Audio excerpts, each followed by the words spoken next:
Welcome everyone to the SIPPS Challenge Part A training today. My name is Jason Crabb, but I will not be doing the training. It'll be Jennifer Santana, our early literacy specialist at the district office. She is a reading specialist as well as a elementary school curriculum specialist for the district. So she is the expert in literacy, and we're lucky enough to have her here today. So I'm going to turn it over to Jennifer. Thank you for being here, Jennifer. All right. Thank you, Jason. Hi, everyone. It's nice to have you here. Today, we're going to be talking about SIPPS instruction for your intervention students that you'll be working with this summer. And specifically, we're going to be looking at the challenge level. And we'll talk a little bit more about what that means today. So here are some success criteria for our session together. The first is to develop a better understanding of the challenge level of SIPPS and be able to identify who would best benefit from this level of instruction, as well as start to understand the online components of SIPPS, and then develop a better understanding of explicit instruction and how we apply that to our foundational reading instruction. Okay, so we're going to move on now and talk about what is SIPPS and what does it stand for. To start with, it's systematic instruction in phonemic awareness, phonics, and sight words. And so, sorry, my phone is ringing. So it is really looking at the foundational reading skills of phonics, and then the level that you're teaching this summer with Challenge is word reading skills for polysyllabic words, all important, especially for our older readers, because as they move across their academic day, they encounter all kinds of polysyllabic words in their content areas. And so we want to make sure that we give them the skills to work through reading such words like that. So let's talk a little bit about the different levels of SIPPS and how they work together, because you do have some students on your campus that are going to be in a different level of SIPPS. And so it's important to kind of know how those levels work together. So looking at this graphic, we start with that blue area at the very bottom, and that is what we call SIPPS beginning. It's the simple alphabetic stage of learning to read. It's where students are really working on reading any words that have short vowels in them. We call them consonant, vowel, consonant words. So any words like map and can and met, things like that are all taught in this level. And students are taught some high frequency sight words so that they have some words that they recognize by sight, so they're able to be in text pretty quickly. That's really kindergarten, first grade reading level. Then we move, when they've mastered their CVC words, we move into that purple level or band, which is SIPPS extension, and we call that the spelling pattern stage. That is where students are working on all of the long vowel patterns. So they start to be introduced to the final E, as well as long vowel patterns like AI and rain. And then they get into the other long vowel patterns like OI, saying oi. They also start to learn about high frequency irregular sight words. So words that we see frequently, but our phonics knowledge doesn't support us. So words like friend and people. And then they introduce them to two-syllable decoding. You have a level on campus for kids that are in 4th grade through 12th grade that's called SIPPS Plus, that covers all of the material that are in both the beginning and extension levels. So our primary kiddos get beginning and extension, and the older students are placed into SIPPS Plus. But it teaches everything from those CVC words all the way through all the long vowel patterns. When they have mastered their single syllable phonics, that's when they move into that red band, the challenge level, which is what we're talking about today. That's the polysyllabic morphemic level. They're going to be doing some work on learning about syllabic patterns. They'll learn about the difference between an open syllable and a closed syllable and all of the other syllable patterns. They'll learn syllabication strategies, and then they'll have a focus on morphological units, such as your prefixes, your suffixes, and your roots. So those will be the kids that would be placed into this level, the ones that have mastered their single syllable phonics. Across all of the levels of SIPPS, there is a fluency component as well. And so you'll see that students will be engaged in an appropriate type of fluency practice for those that are working on their polysyllabic word reading. So let's talk about who best benefits from challenge instruction. as I said before, it's going to be for students who have mastered their single syllable phonics.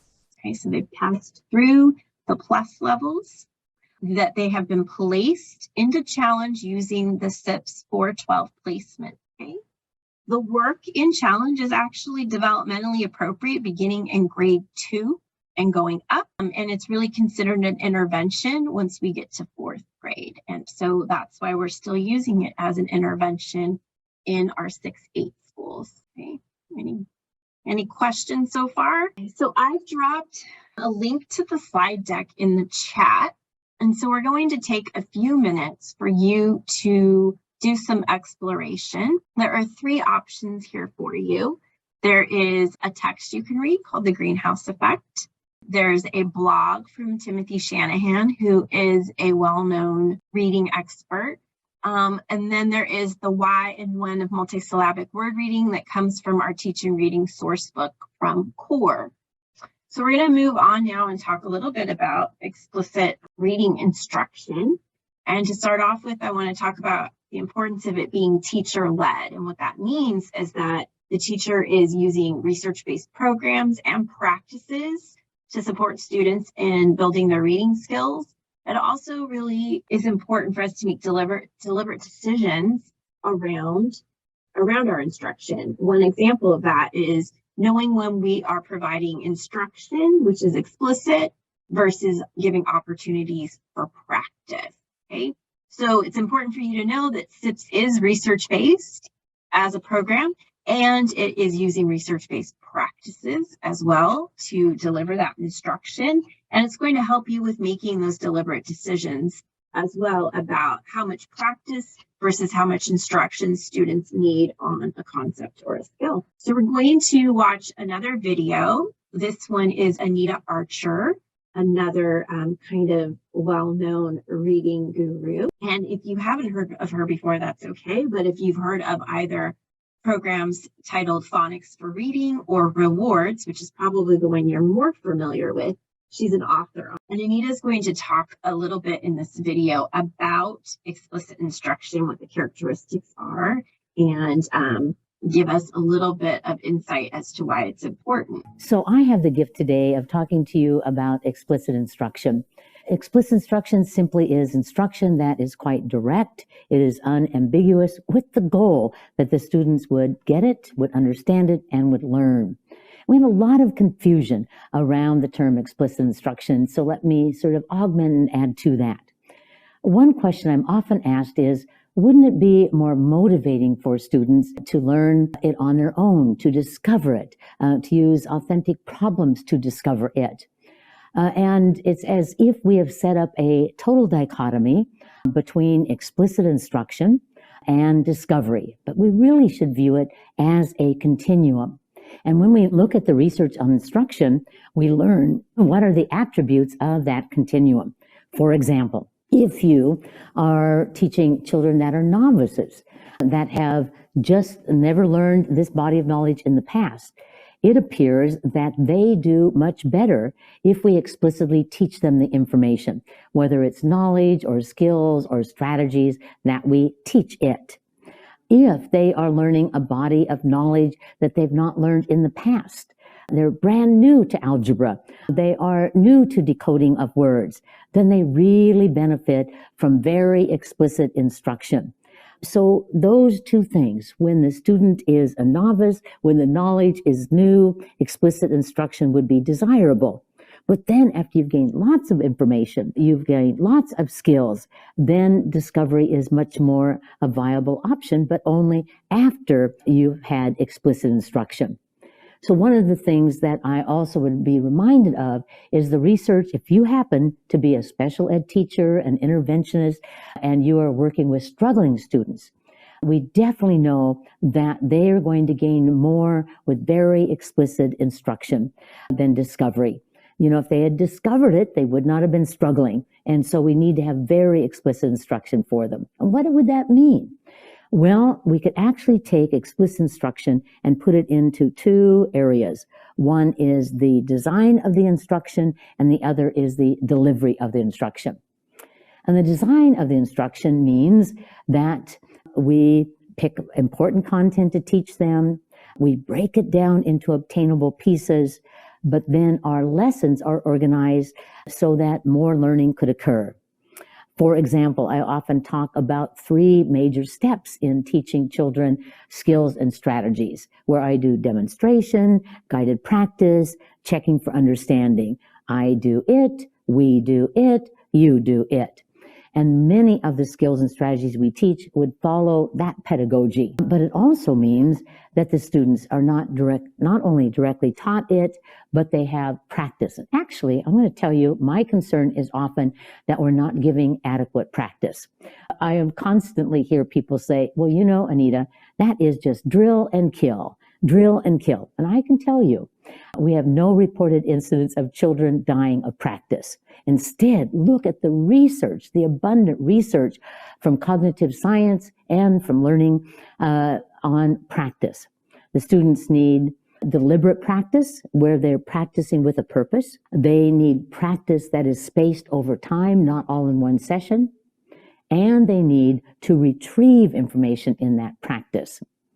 So it's a combination of very explicit instruction with I do it, we do it, you do it, followed with deliberate and spaced practice and retrieval.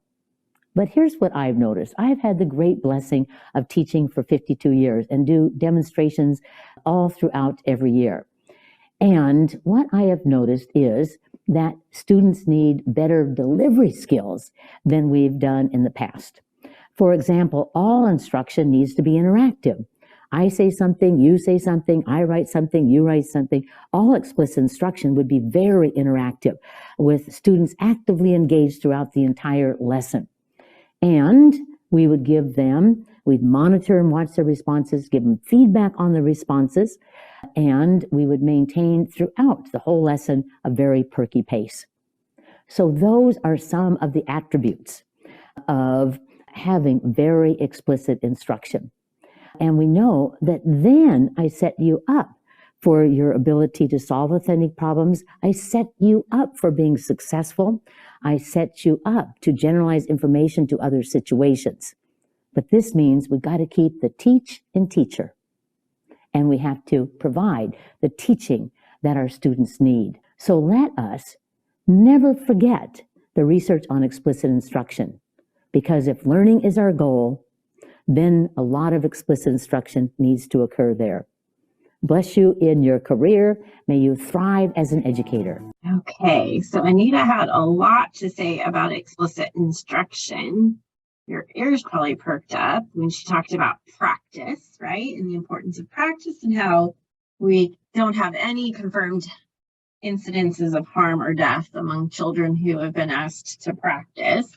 But we need to make sure that's meaningful practice connected to the work, the learning that they're doing. You might have heard that she's been teaching for 52 years, and I laughed because Jason and I were just having a conversation today about making it to just a little more than half of that. That's a lot. But anyways, we're going to make some connections to the things that Anita talked about in that video and in the routines for challenge as we move more towards talking specifically about the program. The other thing I want you to know is Jason has corrected me about the waterfall. So Jason, would you like to share about the waterfall? I don't like to give misinformation. Sure. The waterfall, I just saw the picture and I'm like, that is not Seattle. I lived in Seattle for 5 years. So it's actually it's the Palouse Falls, which is in eastern Washington, about 100 miles southwest of Spokane. So if you guys know Spokane, it's an arid climate. It's really barren and not at all like Seattle that has a lot of trees. Makes sense. So that's how I knew it wasn't in Seattle. But anyway. I just wanted to know. And there was misinformation there. So if you are a waterfall expert like Jason, then we are corrected now. So that you now know that.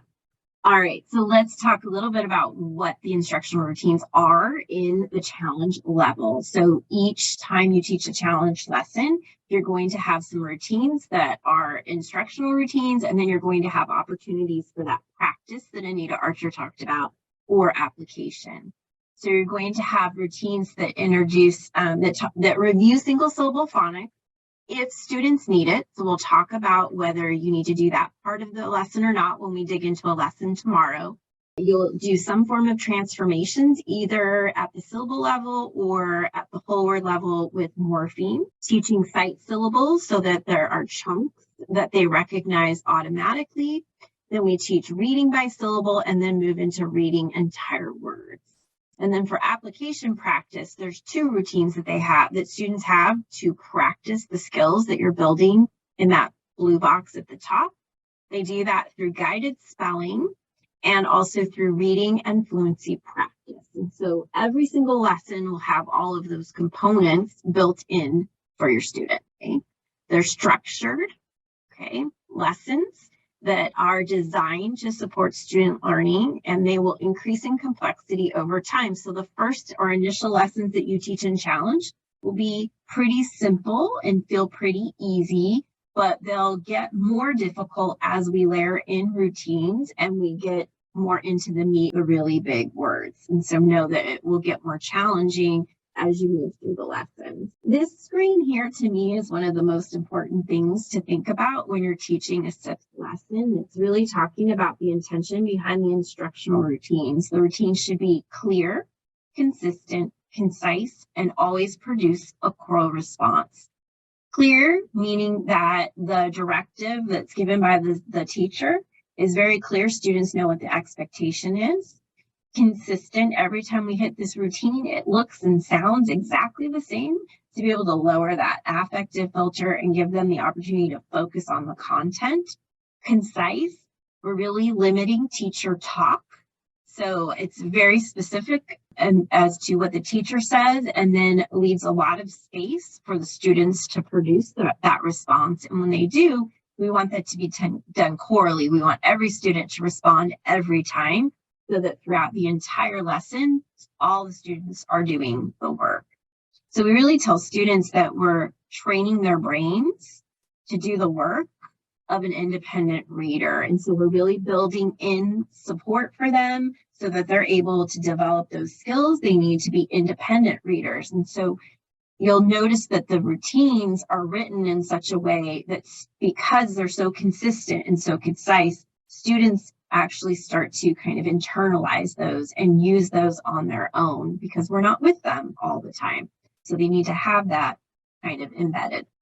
So we're coming to another kind of choice board, another view opportunity to do some extension of your learning. You have 2 options here. And if you would prefer to read more, you can choose to read page 9 of Louisa Moat's article, Teaching Reading is Rocket Science. It's an updated article from 2020. Or if you would prefer to go into a group discussion and debrief the video you saw on Anita Archer and then the other things that you heard about the routine, you can do that. You'll have your choice of those 2 breakouts. And we're going to give you about 7 minutes to either read or have a chat. And then when you come back, I'm going to ask you to share out one thing that you talked about or you thought about in our next waterfall. Okay. All right, Jason, you let us know when you're ready. Should be open. Oh, okay. Are they not open? Let's see. Yes, they are. You might find them. Mine didn't pop up as breakout. If you don't see it, click on the 3 dots where it says more. There's a choice to join a breakout, and then it'll give you the 2 choices. I don't know. Zoom is doing something weird where it's not. Like normally it shows up on my bar as a breakout. Okay. Or if you need help, we can move you. I can move. You want me to move people? So if you put in the chat which room you prefer to go into, Jason can go ahead and move you, and it'll give you an invitation on your screen. So. And everyone's back, Jennifer. All right, welcome back, everyone. I want to give you a moment to think about a reflection that you'd like to share for our next waterfall. So if you would start drafting that in the chat.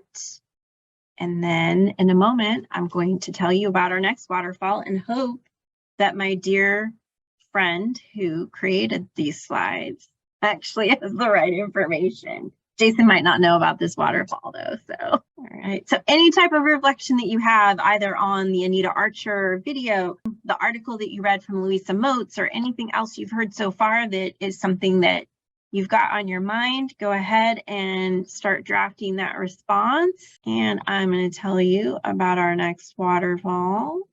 This one is in Georgia, near Atlanta, near or in Atlanta. I'm going to be very vague now about the location. So, mossy, pretty waterfall. All right, I'm going to give you a few more moments to finish your drafting. All right, and let's waterfall. Susanna, I like what you said there about students need to practice reading printed text before applying it to oral reading and silent reading. And so having that opportunity to work through it before they read it out loud is definitely important. Mr. Crabbe, repetition is the mother of all learning. Socrates, I'm reading Vanessa. It's crucial that all children have the opportunity to read everywhere they go to build their reading and their literacy so they do not fall in that achievement gap. Literacy is complex. That's why Louisa titles her article, Teaching Reading is Rocket Science, right? It is not as easy as maybe some people think.